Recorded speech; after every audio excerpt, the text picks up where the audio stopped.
Սա ռազմավարական կարևոր նշանակության խնդիր է։ Եվ ովքեր որ հիմա ողջունում են իշխանության կողմից ընդունված այս օրենքը եւ խստորեն պահպանվելու այս մեթոդը, ես դες ուզում եմ հենց հիմա բոլոր սփյուռքահայության անունից ասեմ։ Հայաստանի Հանրապետության ղեկավարություն, նախկին եւ ներկա, դիմում եմ ձեզ, լավ էր որ առանց աղբյուրի ցակման ձեզ փող էին ուղարկում, որպեսզի Հայաստանը շենացնեիք, Հայաստանի բանակը ուժեղացնեիք, Ղարաբաղը պահեիք։ Լավ է, այն վաղ պահի չէիք ասեմ, հարգելի սփյուռքահայություն, խնդրում եմ ուղարկելու այդ փողերի տեղը ասեք, որտեղից եք ուղարկել։ Ամոթ ուղակի, ամոթ։ Ես ցավ եմ ապրում, ես ամաչում եմ, որ Հայաստանի Հանրապետության մեջ գործում է այդպիսի օրենք, որ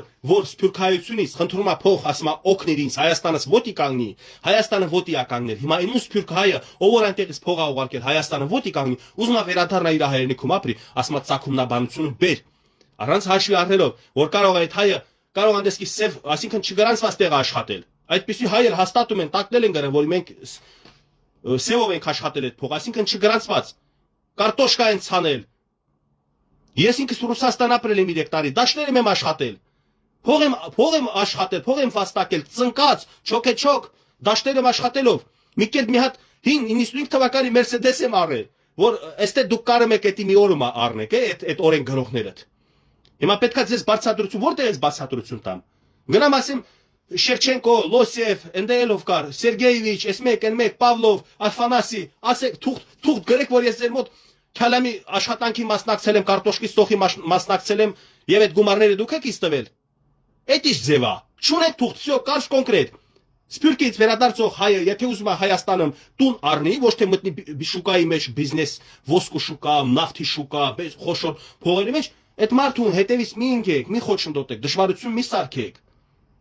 Նախ առաջինը, այս իմ բորբոքվածությունս մեր քույր եղբայրների հանդեպ մանավանդ Եվրոպայում ապրող, ինչու՞ չէ Հայաստանում էլ գրում են ասում են սուտ է, այնքան որ գիտեն մենք հարձակվել ենք իշխանության վրա, ուզում ենք իշխանություն գրավենք, մի հատ էլ հելեր են վահանները վերցրել պաշտպանում են իշխանությանը։ Իշխանության մասին չէ խոսքը, իշխանապողության մասին չէ, մի օրենքի մասին է, որը որոշել է այսօրվա իշխանություն եւ խնդրում եք որ այդ օրենքը վերանայեն, որտեղ ինքը խոչընդոտում է։ Այնտեղ մանրամասներ ես կարող եմ հայտնել, հենց այս եթերի ժամանակ հայտնեմ, որ մարդիկ զուգարան կառուցելու համար խնդիր են առնչվում։ Իրանց սեփական հայաթում զուգարան կառ, ասում է, եթե քարից ես կառուցում, իրավունք չունես, պետքա ժեշտից սնի, չգիտեմ, երևի ղամիշից սարքեն, ցելոֆանով սարքեն։ Լավ էլի հերիքելա բոլեղավ։ Մարդ իր սեփական հայաթում, իր սեփական տանը եւ բալկոնչիկը, պատշկամբը իր հայաթում առաջ հատվել, այսինքն ոչ թե դեպի ճանապարհը, ոչ թե դեպի հարևանը, ընդհանրապես իր հայաթում եկել էին շտրաֆ արել։ Եվ Էլի են ես գրել, որ իրան երեխա պսակվել է, կնոջ հետ հող են արել, ուզում են տուն սարքեն, այնքան պրոբլեմներ, այնքան ասում է, պետքա հատակագիծը գցեն, հատակագիծը այսքան հազար, ես ինքս այսօր առնչված եմ։ Չէ որ ես ժամանակավոր կացարան եմ սարքել, հեսա, փայտից, DSP-ից տուն եմ սարքել։ Ապրում եմ, մինչև հիմա ես հարևանից եմ ջուր վերցնում։ Իմ խմելը ջուրը հարևանս է տալիս, որովհետև այնպիսի գումար են ասել վիոլա ջուրը, որովհետև սա խնդիր է։ Հեծը եկել, այո, հարցս լուծել է, բայց բազմաթիվ քաղաքացիներ դեռ չեն կարողացել իրենց հարցը լուծել հեծի հետ։ Եվ էտել է խնդիր, լույս գցելը խնդիր է, ջուր գցելը խնդիր է, հատակագից ձեռք բերելը խնդիր է։ Արհեստական խնդիրներ են ստեղծում, խանգարում են, մենակ չեն բանանում, այստեղ ոչ թե օրինակ չէ օգնում, այլ դիտմամբ խանգարում են։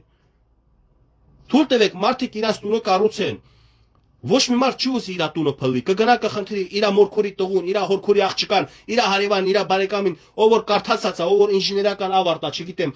նախագիծը կվերցնի, կգծել կտա նորմալ տուն, կգան նորմալ արմատուրները կդնի տունը կկառուցի, հիմքը պինդ կկառուցի, որտեղ այդ տանը ինքն է ապրելու, ինքը շահագրգռված պետք է լինի, որ իր տունը պինդ դնի։ Այդ ինչ է կողքից եկել ասում եք, պետքա մենք գծենք, փող եք աշխատում, կոռուպցիա եք անում։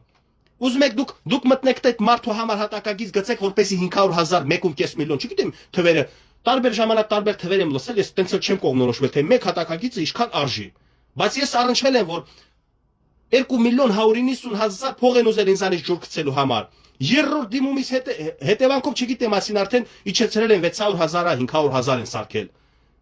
Ասեմ դի 600,000 տամ 5,000 դրամ, ընդհանրապես 15,000 դրամի բան են, պլաստմասայի խողովակ են։ Խրամատով անցկացնում։ Մանավանդ ոչ ասֆալտապատ փողոցա ոչ բան, գյուղում ծայրամասային։ Հետաքրքիր մարդիկ եք, օգնեք ասում եմ, վերաբնակվեն մարդիկը։ Նոր փսակված ընտանիքներին օգնեք, որպեսզի տուն ձեռք բերեն։ Մարդիկ կան իրանց երեխեքը չեն կարող ամուսնացնել, այդ երեխեքը չեն ուզում ամուսնանալ, որովհետև տան խնդիր ունեն։ 20 կվադրատ շենքում մի փոքրիկ տան ապրում են, 2 եղբայր, 3 եղբայր, այն երկուսը չեն կարող ամուսնանալ։ Մեկն էլ ամուսնացավ, չգիտի Վարզովա ապրում։ Շատ է դժվար, ժողովուրդ, կյանքը դժվար է Հայաստանում։ Վազում եք եվրոպական օրենքների հետևից, եվրոպական բոլոր ստանդարտներին երբ որ հասնեք, ես այն ժամանակ կասեմ ուրա ողջունում եմ, բայց ախր չենք ասել մենք Եվրոպայի օրենքներին։ Ինչ եք սենց անում։ Էսից ցուցամոլություն է։ Սերժ Սարգսյանի ժամանակներից է ես զզված։ Այն ժամանակներ էր այսպիսի օրենքներ գործում։ Փող լվանալա։ Ամեն ժամանակ փող եք լվացել ձեր համար։ Վնասելով ժողովրդին, արտագաղթ կազմակերպելով։ Հիմա որոշակի ներգաղթի ինչ որ ցուցանիշ կա, ես էլ եմ դա նկատել, իմ հետևորդների հետ շփվելով արտասահմանի։ Նկատել եմ, որ ցանկություն կա, ամեն դեպքում վերադառնա։ Վերադարձողներ էլ են եղել։ Իմ հետևորդներից եմ խոսում, որ շփվել եմ հետները։ Վերադարձել են Ամերիկայից, Ռուսաստանից, Եվրոպայից։ Ու հերթով հետ են գնալու, եթե սենց շարունակեք։ Ու դուք ինչ եք ասելու, թքած գնում եք գնացեք, չեք ուզում մեր ընտրած օրենքով, մեր ընդունած օրենքով շարժվեք, գնում եք գնացեք, գրողի ծոցը գնացեք, էդ եք ասելու։ Եթե էդ եք ասելու, ես ասում եմ, բոլոր հայրենակիցներ ուշադիր եղեք, եթե այս խնդիրներին լուծում չտան, եթե չհեշտացնեն մարդկանց տուն կառուցելու հարցում, մարդկանց տուն առնելու հարցում, այս խնդիրներին լուծում չտան, ժողովուրդ պատրաստվեք, գնացեք հեռացրեք ձեր ընտրած իշխանությանը։ Ես ինձ երբևիցե թույլ չեմ տվել, ես չեմ էլ ուզեցել քիթս խոթեմ տենց ցույցերի եւ պահանջների մեջ, բայց սա շատ կարեւոր է, սա ռազմավարական նշանակության խնդիր է։ Ուշադիր եղեք, մեկնաբանություն, այս նախքին տեսանյութից է վերաբերում։ Մեկնաբանությունները մարդիկ հաստատում են, որ առնչվել են sense խնդրի, գրում են, որ չեն առնչվել։ Այսինքն օրենքը կա, միտեղ գործում է, միտեղ չի գործում։ Ես կուզենայի, որ այդ խնդիրները, այդ օրենքը նույնիսկ գործելու դեպքում էլ շատ մեղմացնեն, հեշտացնեն, օգնեն, հատուկ ուզում եք վարչություն ձևավորեք, որպեսզի մարդկանց օգնեն վերաբնակեցման հարցում։ Սա ոչ թե խոսքս վերաբերում է Արցախի բռնի տեղանված հայերը, սա մեկ այլ խնդիր է։ Այդ խնդիրները մի այլ տեսակի չեմ ուզում այսօր դրա մասին խոսամ։ Այսօր ընդհանրապես ազգությամբ հայ մարդը, որ ուզում է արտասահմանից վերադառնա, երբ որ ինքը ուղարկել է գումար, որ Հայաստանը ոտի կանգնի, հիմա ոտի է կանգնել որոշ չափ, ուզում է հետ գա Հայաստանում ապրի, իր խոչընդոտը երևի սենց է կանում։ Փող ես ուղարկել, դե ան։ Էդ եք անում, լավ էլի մի ջղայնացրեք, հունից մի հանեք, ձեր օրենքը այդ է, սենց եք անում։ Ձեր օրենքով դուք այդ փող ուղարկած մարդկանց էս եք ցույց տալիս։ Իմ ջղայնությունը ժողովուրդ, հասկացեք, ինչի՞ եմ ես այսպես ջղայնացել, որտեվ հայը Հայաստանում ապրող կլինի, թե դրսում ապրող կլինի։ Դժվար է տանում, երբ որ դիմում ես քո սեփական երկրի իշխանություններին, որ օրենքի վերանայում անեք։ Ինձ հունից հանում են։